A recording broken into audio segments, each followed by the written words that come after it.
बिस्मिल्लाहिर्रहमानिर्रहीम। अस्सलाम वालेकुम डियर स्टूडेंट्स। मोहम्मद वाजिद आपकी खिदमत में हाजिर है। Assignment number 2 semester fall 2021, introduction to programming practical CS201 B.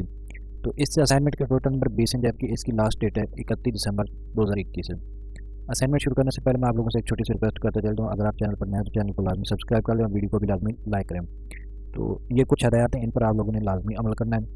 एक तो ड्यू डेट के बाद आपने असाइनमेंट सबमिट नहीं करनी। दूसरे नंबर पर आपने असाइनमेंट जो सबमिट किए वो अगर ओपन ना हुई तो फिर आपको 0 मार्क्स मिलेंगे। कॉपी या इंटरनेट से आपने मवाद को कॉपी किया तो फिर भी आपको 0 मार्क्स मिलेंगे।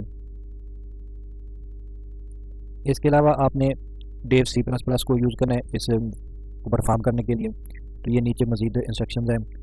How to fill 2 decimal array using given data. Objects इसके लिए हैं कि how to write user defined functions and pass an array to them as a priority. उसके बाद how to use if statement and for loop. If statement के use के मुतालिक है, और दूसरे नंबर पे मेन चीज़ जो है वो फार लूप है। इनके दो लूप जो है वो यहाँ पर इस्तेमाल करने हैं। एक लूप इस्तेमाल करना है, दूसरा आपने स्टेटमेंट को यूज़ करना है। स्टेटमेंट इफ़ स्टेटमेंट इसको आपने यूज़ करना है। हाउ टू डिस्प्ले अरे एलिमेंट, और अरे एलिमेंट के मुतालिक भी यहाँ पर आपको इल्म हो जाएगा। असाइनमेंट की सबमिशन जो है वो आपने किस तरह करनी है, सिर्फ और सिर्फ आपने C++ जो फाइल है वो आपने अपलोड करनी है अपने LMS के ज़रिए से। इसके अलावा आपने कोई और फार्मेट जो है ना बिल्कुल आपने अपलोड नहीं करनी। अगर आपने इसके अलावा कोई और फार्मेट अपलोड की तो फिर आपको 0 मार्क्स मिलेंगे। और ये असाइनमेंट आपकी लेक्चर नंबर 4 से लेकर 6 तक मुश्तमिल है, इनके लैब्स नंबर 4 से लेकर 6 तक। प्रॉब्लम स्टेटमेंट हमारे पास है। Units of electricity consumption are given in form of matrix in source data. You are required to write a user-defined functions and create a repeat depending menu in C in mind to following requirements। तो हमने क्या करना है, C++ में एक programme तैयार करना है जो क्या करे कि इलेक्ट्रिकल यूजर जो कंजप्शन है उनका मुतालिक पे डाटा तैयार करे। तो सबसे पहले तो ये हदायत है, एक तो students UID should be displayed on the top of menu. सबसे पहले जब प्रोग्राम आप कर रहे हैं तो सबसे पहले आपकी UID आनी चाहिए। फिर जब हम प्रेस करें 1 तो देन क्या करें कि स्लैब 1 और स्लैब 2 को वो शो करें। और स्लैब 1 में क्या होना चाहिए कि range 0 to 100 each unit cost 10 rupees and the data of slab 1 is in the first row. तो पहली जो रो है इसमें 0 से लेकर 100 यूनिट्स की रेंज होगी, और इसकी जो प्राइस होगी यूनिट की वो 10 रुपये होगी। और ये पहली लाइन में होगा। जबकि वाइल इन स्लैब 2 दूसरी स्लैब में जो होगा इसकी रेंज होगी 101 यूनिट से लेकर 200 यूनिट तक, और हर यूनिट की जो प्राइस होगी वो 15 रुपये होगी। तो and data of slab 2 is in the second matrix. तो दूसरी स्लैब का जो डाटा है वो आपका दूसरी रो में शो होना चाहिए, एक ही रो में आपका नहीं होना चाहिए। ये जो रो 1 है उसमें आपका डाटा ये स्लैब 2 का नहीं आना चाहिए। Press 2 to display the bill of slab 3। तो आपने क्या करना है कि प्रेस 2 करना है जो स्लैब 3 को कार करें। तो इसमें क्या होना चाहिए, एक तो आपका 200 से लेकर 201 से लेकर 300 तक इसका यूनिट होना चाहिए, यूनिट की रेंज होनी चाहिए, और यूनिट प्राइस जो है वो 20 रुपये होनी चाहिए। और जो डाटा इसका आएगा वो आपका थर्ड रो में आएगा, तीसरी रो में आएगा। तो चलते हैं इसको सोल्यूशन की जानब। ये मज़ीद नीचे हदायत है, ये भी आप माइंड में रखें कि आपने प्रोग्राम किस तरह करना है। Use decimal array to store the following matrix. तो ये मैट्रिक्स दिए हैं, इनको आपने यूज़ करना है क्योंकि डाटा उन्होंने दे दिया है, इसी के मुतालिक आपने इसको हल करना है। अपनी मर्ज़ी से आपने डाटा नहीं देना। अगर आपने अपनी मर्ज़ी से डाटा दिया तो फिर आपका जो प्रोग्राम है वो रॉन्ग साबित होगा और आपको 0 मार्क्स मिलेंगे। जो डाटा दिया गया है इसी डाटा के मुतालिक आपने प्रोग्राम को तैयार करना है। तो नीचे ये calculate the display cost slab 1। तो इसके लिए उन्होंने ये शर्त लगाई कि कास्ट स्लैब 1 आपने इस्तेमाल करना है, और उसके बाद कैलकुलेट जो डिस्प्ले कास्ट ऑफ स्लैब 2। तो इसके लिए आपने कास्ट स्लैब 2 इस्तेमाल करना है। Calculate display the cost for slab 3। तो इसके लिए आपने कास्ट स्लैब 3 इस्तेमाल करना है। तो इसका जो रिज़ल्ट है वो आपका इस तरह होना चाहिए कि अगर आप 1 प्रेस करें तो सबसे पहले आपकी UID आनी चाहिए, फिर उसके बाद आपका ये जो ऐसा आनी चाहिए कि अगर आप 1 प्रेस करें तो ये आना चाहिए, 2 प्रेस करें तो ये आना चाहिए। तो इस तरह ये इसका रिज़ल्ट आना चाहिए। तो आ जाते हैं इसके सोल्यूशन की जानिब। ये सी प्लस प्लस में डेव सी प्लस प्लस को यूज़ करते हुए ये सारा प्रोग्राम लिखा है।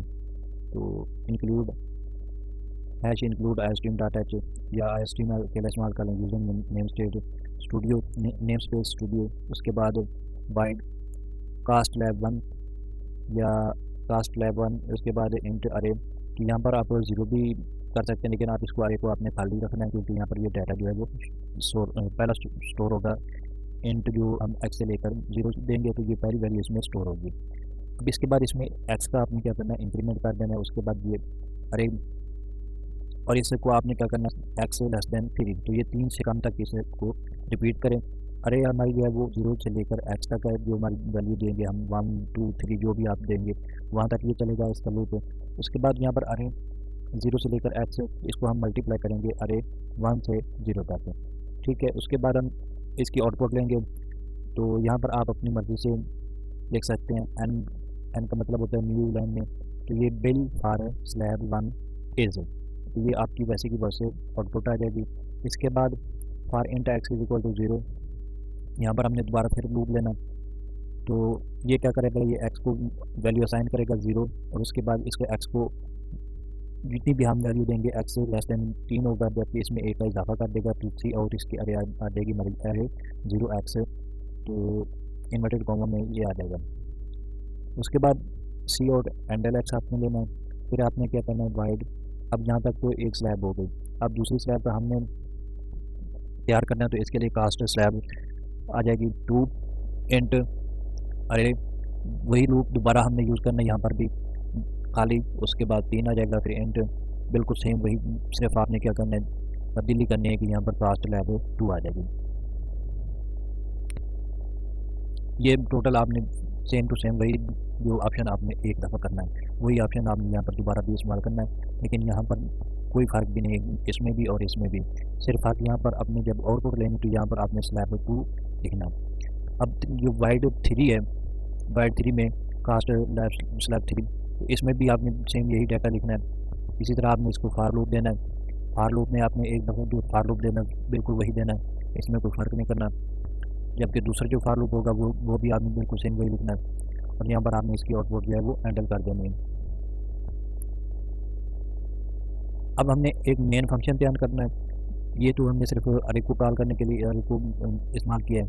अब यहाँ पर हमने एक मेन फंक्शन तैयार करना है जिसमें हमने इसकी कैलकुलेशन देनी है। तो वो किस तरह लेंगे, इंट स्लैब 1 रो, और उसके बाद ये कैलकुलेट CL आ जाएगा।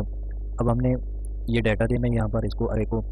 तो पहले अरे में आ जाएगा हमारे पास 55, 65, 75, और उसके बाद इसको हमने 10 से मल्टीप्लाई करना है। फिर इसके बाद स्लैब 2 में डाटा आ जाएगा 120, 150। ये सवाल पे एक दफ़ा गौर करें, यहाँ पर ये जो 100 से कम यूनिट्स हैं, 100 से जो कम यूनिट्स हैं, जैसा कि ये 55 हो गया, 65 हो गया, और उसके बाद 75 हो गया, ये हमारे आ जाएंगे स्लैब 1 में। तो हम इस डाटा को यहाँ पर स्लैब 1 में लिखेंगे और इसको मल्टीप्लाई कर देंगे 10 के साथ। अब जो स्लैब 2 में डाटा आएगा उसमें वो 100 से अबव यूनिट्स होंगे, 120 हो गया, 150 हो गया, 170, तो इसको हम मल्टीप्लाई करेंगे 15 के साथ। इसी तरह रो 3 में डाटा जो हमारे पास आएगा स्लैब, तो ये 200 से अबव है, तो यहाँ पर हम क्या करेंगे 210, 230, 240 लिख लेंगे, और उसके बाद इसको मल्टीप्लाई कर देंगे 20 के साथ। अब यहाँ पर हमने एक चॉइस लेना है, तो इसको हम इफ स्टेटमेंट भी कहते हैं। Int data is equal to 1 choice. तो वाइल यहाँ पर वाइल लूप इस्तेमाल कर लें, फार लूप भी इस्तेमाल किया जा सकता है, लेकिन आप वाइल इस्तेमाल कर लें। तो सी आउट इसकी यहाँ पर एंडल आ जाएगी। तो इसमें यहाँ पर आप अपनी मर्ज़ी से अपनी UID इस्तेमाल कर सकते हैं। तो सी आउट इंटर योर चॉइस आ जाएगी। तो प्रेस 1 टू डिस्प्ले वैल्यू, जो आप यहाँ पर लिखेंगे ये बिल्कुल सेम आपका ये आ जाएगा। तो इसको आपने यहाँ पर हैंडल कर देना है, तो ये सारा डाटा आपका आ जाएगा। इसके बाद यहाँ पर आपने CN, तो चॉइस के बाद आपने इसकी वैल्यू देनी, जो भी आपने वैल्यू देनी चाहे।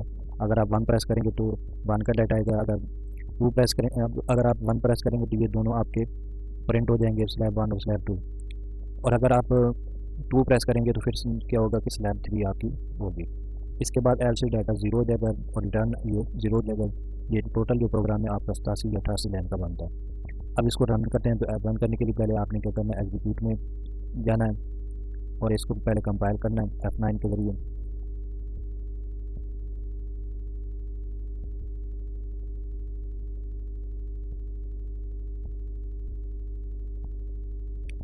कोई एरर नहीं, प्रोग्राम अपना कामयाबी से चल गया। अब इसको रन करते हैं।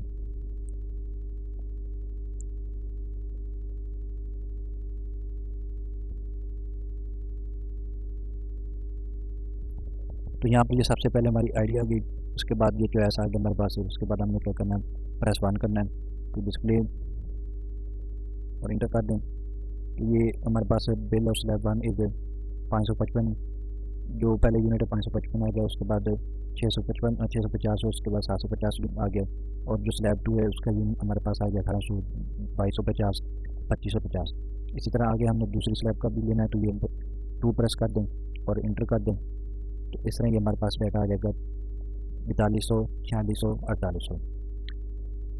अब जो हमने जो फाइल अपलोड करनी है वो सिर्फ और सिर्फ फाइल C++ अपलोड करनी है, जिसमें हमारा ये सारा कोड लिखा हुआ है। इसी को हमने इस अपलोड करना है। इसके अलावा अगर आपने इसकी वर्ड फाइल या डॉक्यूमेंट फाइल आपने इस्तेमाल की तो आपको 0 मार्क्स मिलेंगे। उम्मीद है आप लोगों को मेरी ये वीडियो पसंद आएगी। अगर आपको वीडियो पसंद आए तो चैनल को लाजमी सब्सक्राइब करें, वीडियो को लाजमी लाइक करें। अल्लाह हाफ़िज़।